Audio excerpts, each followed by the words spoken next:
Sir నమస్తే sir. నమస్తే సత్యన్ గారు, ఎస్బీఐ సేవింగ్స్ అకౌంట్ నుంచి 236 రూపాయలు కట్ అవుతున్నాయంటూ ఒక ఆర్టికల్ వచ్చింది. అవును, సరే, నేను కూడా ఆర్టికల్ చదివి పక్కన పెట్టేసేసాను. నాకు కూడా నేను ఒక మెసేజ్ వచ్చింది, ఇట్లా 236 రూపాయలు సమ్ ఏదో మెయింటెనెన్స్ చార్జెస్ అంటూ కట్ అయ్యంటూ కూడా నాకు కూడా ఎస్బీఐ అకౌంట్ ఉంది. అవును, సో నాకు కూడా ఒక మెయిల్ వచ్చింది, నాకు కూడా ఒక మెసేజ్ వచ్చింది. ఏంటి అసలు ఈ 236 రూపాయలు ఎందుకు కట్ అవుతున్నాయి ఏంటనేది, దాని గురించి కొంచెం క్షుణ్ణంగా చెప్పగలరు?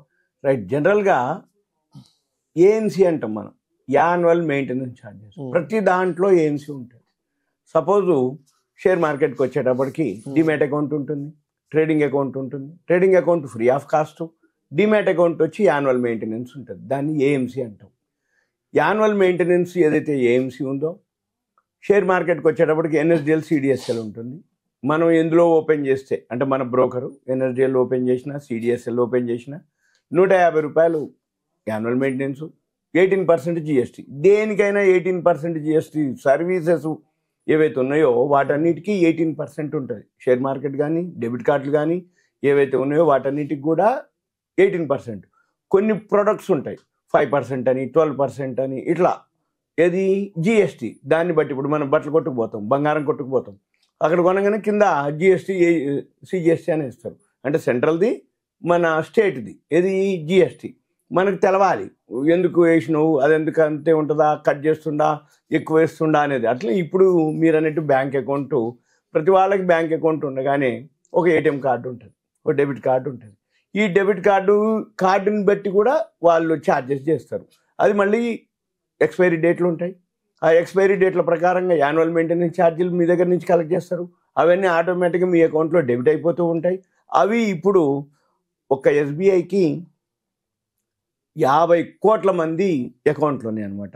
అతిపెద్ద బ్యాంకు, పబ్లిక్ సెక్టార్ బ్యాంకు ఇండియాలో, వరల్డ్ లో కూడా పెద్ద బ్యాంకుల్లో ఒక bank state bank of India. State bank of India. అయితే ఈ స్టేట్ బ్యాంక్ ఆఫ్ ఇండియాలో అన్ని ఇప్పుడు దేశంలో ఉన్నటువంటి బ్యాంకులు అన్ని మెర్జ్ అయిపోయినాయి.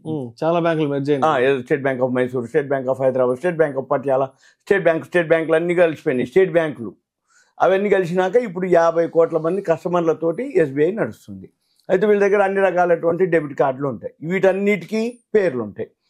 క్లాసిక్ అని, సిల్వర్ అని, గ్లోబల్ అని, కాంటాక్ట్లెస్ అని, ఇట్లా పేర్లు ఉంటాయి. ఇలా రకరకాలటువంటి కార్డులు జారీ చేస్తారు. వీళ్ళందరూ ఈ కార్డులు ఏంటిది,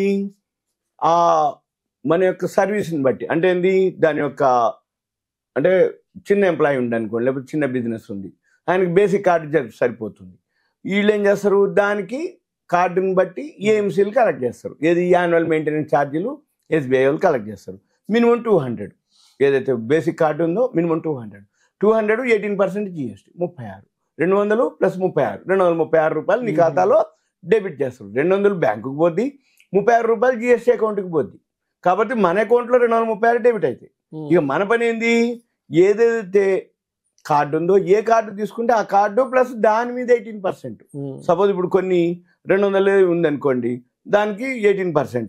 కొన్ని ఏవైతే అంటే క్లాస్ కానీ, సిల్వర్ కానీ, గ్లోబల్ కానీ అవి ఉన్నాయి అనుకోండి, అవి లేకపోతే కాంబోలు కొన్ని ఉన్నాయి అనమాట. వాటికి 250 ప్లస్ జిఎస్టీ పడుతుంది. అప్పుడు ఏంది, ఇంకెక్కువ పడుతుంది. మళ్ళీ తర్వాత కొన్ని ప్లాటినం ఉంది, ప్లాటినానికి వచ్చేటప్పటికి 325 ప్లస్ జిఎస్టీ పడుతుంది. మళ్ళీ తర్వాత కొన్నిటికి ఇట్లా అంటే ఏంది, 200 plus GST, 250 plus GST, 325 plus GST, ఇట్లా అంటాడు.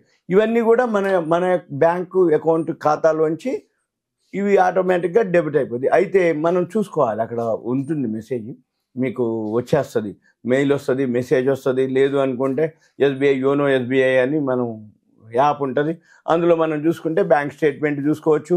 బ్యాంకు నుంచి ఏదైతే రిజిస్టర్డ్ సెల్ నెంబర్ ఉంటుందో వాళ్ళకి కూడా మనకు మెసేజ్ వస్తుంది, ఏమని, నీ అకౌంట్లో ఇట్లా 236 డెబిట్ అయిపోయింది అని ఒక మెసేజ్ వస్తుంది. మనం ఏం చేయాలంటే చూసుకోవాలి. ఇంకా ఏదన్నా ఎక్కువ అనిపించింది అంటే, సపోజ్ మీ దగ్గర ఉంది basic card, suppose 325 plus GST cut అయింది, లేకపోతే 250 ప్లస్ జిఎస్టీ కట్ అయింది అనుకోండి ఉదాహరణకి, ఒకవేళ పోయి మీరు అడగొచ్చు, ఏమంటే నా దగ్గర ఉంది ఈ కార్డుకి ఇంతే ఉండాలి అని చెప్పేసి ఒకవేళ అడగొచ్చు.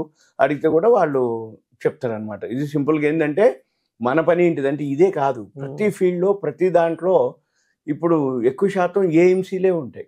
ఇప్పుడు మీరు కారు కొన్నారు, కొనగానే ఫస్ట్ ఇయర్ ఫ్రీ అంటాడు. ఏంటి, సర్వీసింగ్. 1 year అయిపోయినా సార్ మీరు ఇవన్నీ ఎందుకు సార్, ఇన్ని 100 కిలోమీటర్లు అవ్వాలి, ఇంకా అక్కడి నుంచి ఆ నుంచి ఏఎంసీ తీసుకోండి సార్, మీకు ఏం చేయక్కర్లేదు, మీరు తీసుకొచ్చి ఇక్కడ ఇస్తే మేమే ఆయిల్ మారుస్తాం, మేమే కడిగిస్తాం, మేమే అంటే షోరూమ్ది అని అంటాడు. ఇప్పుడు సపోజ్ అపార్ట్మెంట్ ఉంటుంది, ఫస్ట్ కట్టించేటప్పుడు అపార్ట్మెంట్ బిల్డర్ ఏం చేస్తాడు, జనరేటరు, లిఫ్ట్, ఇవన్నీ ఏవైతున్నాయో అవన్నీ ఇచ్చేస్తాడు. 1 year ఏదో అయిపోగానే వాడొస్తాడు, ఏమండి లిఫ్ట్కి ఏఎంసీ ఉంటుందండి 30,000 40,000 కట్టాడు. మాకు చెప్పలే కదా అంటే, చెప్పేది ఏం లేదండి, బిల్డరు ఫస్ట్ ఇయర్ ఆయన కడతాడు, జనరేటర్కి అన్నీ ఆయన కడతాడు. కొత్తగా కంపెనీ ఎప్పుడైతే కన్స్ట్రక్షన్ స్టార్ట్ అయిద్దో అప్పుడు ఏదైతే ఉందో అప్పుడు ఏఎంసీలు పడవు, ఎందుకంటే కొన్నదే కొత్తది కదా, 1 year వరకు ఉంటుంది. బిల్డర్ ఏం చేస్తాడు, ఈ 1 yearలో నీకు అన్ని హ్యాండ్ ఓవర్ చేస్తాడు, చేసినాక అప్పుడు పడుతుంది. మనకి ఫస్ట్ తెలవాల్సింది ఏంటిదంటే, మీకు ఇంకా లాజిక్ చెప్తున్నా, ప్రతి ఫీల్డ్లో అసలు అమ్మకం రాదు, అమ్మకం కంటే ఈ ఏఎంసీలు ఉంటాయి చూసినారు, వాటి మీదనే ఆ కంపెనీలు గ్రోత్ వస్తాయి.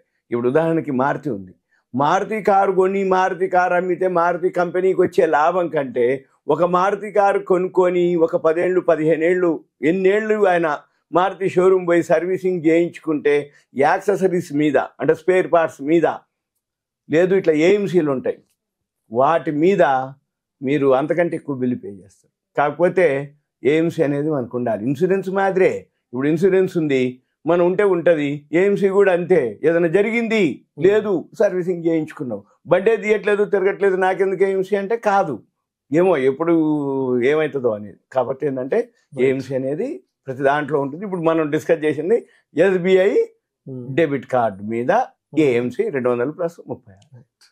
Okay, thank you sir. Right, thank you.